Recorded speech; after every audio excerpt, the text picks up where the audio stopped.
उनके पास जब आएंगे तो वो बताएंगे। तो इसलिए आपसे समझना चाहता हूं कि क्या असर आप देखते हैं इन 5 राज्यों के चुनाव पे और उसके बाद आगे अगले चुनाव यानी कि 2024 के चुनाव पे।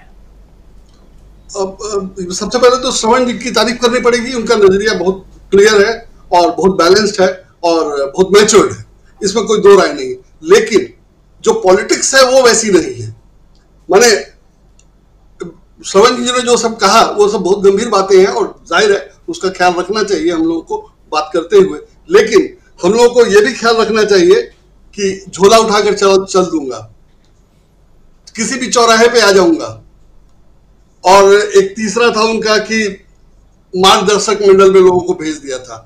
तीनों के हिसाब से नरेंद्र मोदी खुद अनफिट हैं तीसरी बार का शासन पाने के लिए और उनको तीसरी बार की शासन की उम्मीद ही नहीं करनी चाहिए।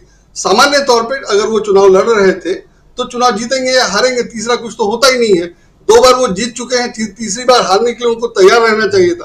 तो अगर वो चुनाव को चुनाव की तरह लड़ते और अपनी ही पुरानी बातों को, अपनी ही चीजों को याद रखते तो उनको चुनाव हारने के लिए तैयार रहना चाहिए। उनको चुनाव हारना है, हार जाना चाहिए, मैं वैसे देखता हूं।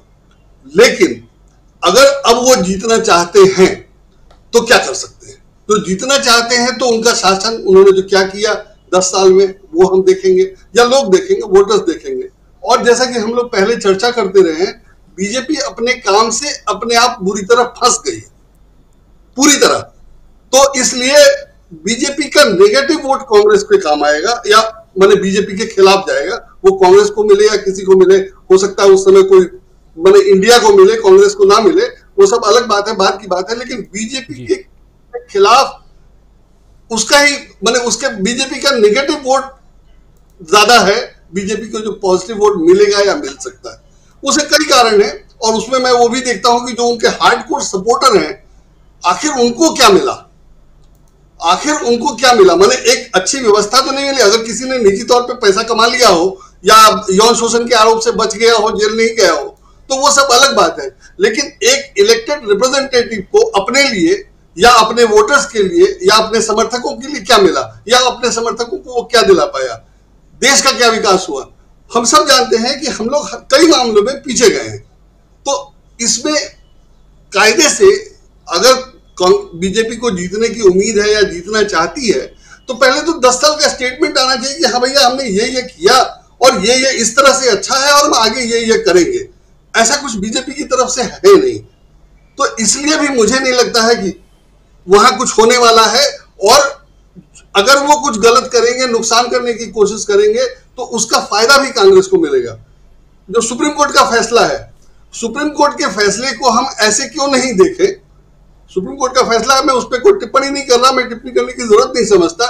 लेकिन हम ऐसे क्यों नहीं देखें कि उस फैसले से, मुझे लगता है, कम से कम मुझे तो जरूर लगता है कि इस फैसले से सुप्रीम कोर्ट ने यह दिखा दिया है कि देखो भाई हम पर कितना दबाव है। बहुत क्लियर है। अदरवाइज सरकार को सुप्रीम कोर्ट में जाने की जरूरत ही नहीं थी, जाना ही नहीं चाहिए था। और जो पुराने मामले हैं उसके आधार पे ऐसे केस में पेनल्टी लगाई गई है। तो सुप्रीम कोर्ट ने ये सब नहीं करके अगर सरकार का कहा मान लिया तो उसने यही तो दिखाया है कि भैया मैं दबाव में हूं। वरना इस तरह की मांग करनी ही नहीं चाहिए थी, जिसको पहले अवैध घोषित किया जा चुका था। उसको विस्तार मांगने का कोई मतलब ही नहीं था। अगर मांगा गया तो वो सुप्रीम कोर्ट पे सरकार का दबाव ही तो था, और क्या था। और सुप्रीम कोर्ट ने उसको मान लिया कि भैया कोई विकल्प ही नहीं है। तो सुप्रीम कोर्ट ने अगर उसमें जनहित की आड़ लेकर या जैसे भी उसने ये जता दिया कि भैया दबाव है और अब दबाव में मतलब इससे ज्यादा ठीक है 15 सितंबर तक तुम अपना चलाओ, जो मर्जी करो, जैसे मर्जी करो। तो अगर हम ऐसे देखते हैं तो ये तो क्लियर हो रहा है ना कि सरकार सुप्रीम कोर्ट पर भी दबाव डाल रही है। तो ये तो उसके खिलाफ ही जा रहा है, सरकार के खिलाफ। अगर 4 तारीख को राहुल गांधी के पक्ष में फैसला नहीं होता है तो सबसे बुरा यही हो सकता है कि उनको 2 साल के लिए जेल भेज दिया जाए, जो होना नहीं चाहिए, किसी भी तरह से नहीं होगा। लेकिन अधिकतम वो 2 साल के लिए जेल चले जाएंगे और चुनाव नहीं लड़ सकते। ठीक है, चुनाव नहीं लड़ सकते। लेकिन ये तो नरेंद्र मोदी ने 2014 में कह दिया था कि राहुल गांधी उनके सबसे बड़े विरोधी हैं या उनको सबसे ज्यादा डर राहुल गांधी से ही लगता है। तभी तो राहुल गांधी को पप्पू बनाया गया, उस पर लाखों करोड़ों रुपए खर्च किए। तो जब उनका खर्चा सार्थक हो रहा है तो राहुल गांधी चुनाव नहीं लड़ पाएंगे, मैं मान लेता हूं। लेकिन क्या प्रियंका गांधी छोड़ देंगी और क्या वो वोट अपने आप प्रियंका गांधी की ओर ट्रांसफर नहीं हो जाएगा? और इन दिनों सोनिया गांधी जिस तरह से पॉलिटिक्स में सक्रिय हैं और उससे लगता है कि उनका स्वास्थ्य ठीक है और वो शायद राजनीति में सक्रियता से भाग ले सके, तो अगर राहुल गांधी के जेल जाने के बाद प्रियंका और सोनिया दोनों मिलकर कांग्रेस को लीड करती हैं, तो क्या वोट की कोई कमी रहेगी और राहुल गांधी के नहीं रहने से फायदा होगा कि नुकसान होगा? मुझे लगता है कई गुना फायदा बढ़ जाएगा, नुकसान होने की तो कोई संभावना ही नहीं। तो इस तरह से मुझे किसी भी सूरत में कांग्रेस की स्थिति कमजोर नहीं लगती है और मुझे हमेशा लगता है कि कांग्रेस का फायदा होगा। रही बात बीजेपी के तीसरी बार जीत जाने पर, तो हम सब लोगों ने देखा है और हम लोग समझते हैं, हो सकता है कुछ लोग नहीं समझते हो, लेकिन ये तो बहुत आसानी से कन्वे हो जाएगा ना कि 5 साल में तो नरेंद्र मोदी कुछ थे, अगले 5 साल वो कुछ और थे, तो अगले 5 साल वो क्या होंगे इसकी कल्पना तो की ही जा सकती है। तो अगर ये भी हम लोग सोचें और देखें और बताएं तो उनको वोट देगा कौन? आखिर इंडिया बना तो इसीलिए ना, उनके कारनामों का ही परिणाम है, नहीं तो सब लड़ने वाले लोग, जैसे हम लोग बात कर रहे थे, सब लड़ने वाले लोग एकजुट क्यों आए? सबको पता है कि अगर इनको हराया नहीं गया, अगर ये सत्ता से नहीं गए तो ये देश का कबाड़ा कर देंगे, जिसमें हम सब लोगों का नुकसान है। अगर ये हम लोग समझ रहे हैं तो बहुत मुमकिन है कि बहुत नीचे के वोटर, बहुत गरीब वोटर, बहुत कम पढ़े लिखे वोटर या बहुत ही मूर्ख टाइप के बिजनेसमैन और पैसे वाले लोग नहीं समझ रहे हो, लेकिन उनको ये समझाने और समझने में देर नहीं लगेगी। ये मध्य प्रदेश वगैरह का चुनाव का रिजल्ट आते आते क्लियर हो जाएगा।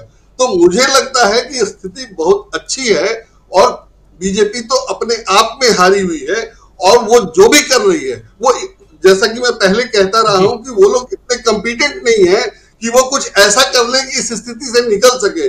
वो जो करेंगे उसमें फंसेंगे और जैसे फंसेंगे उसका फायदा कांग्रेस को होगा या अपोजिशन को होगा, इंडिया को होगा। जहां तक इंडिया के नाम की बात है, वो नाम अपने आप साबित कर देता है कि क्या मुकाबला है। सिर्फ नाम बता देता है कि भाजपा और इंडिया में क्या टक्कर है और कौन कितना मजबूत है, बाकी कुछ कहने की जरूरत नहीं। राजीव जी। बिल्कुल जी, बिल्कुल।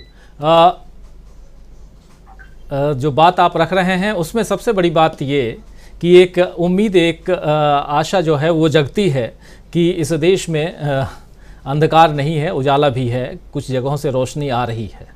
और सब आना चाहता हूँ अमलेंदु उपाध्याय जी आपके पास, क्या आप भी ऐसा ही देखते हैं, इसी हिसाब से सोचते हैं जैसा संजय जी कह रहे हैं? और अगर राहुल गांधी, ये तो एक नॉर्मल नैरेटिव भी सेट हो सकता है उसके बाद कि राहुल गांधी को अगर सज़ा बरकरार उनकी सज़ा रहती है, सुप्रीम कोर्ट से झटका मिलता है, लगता है,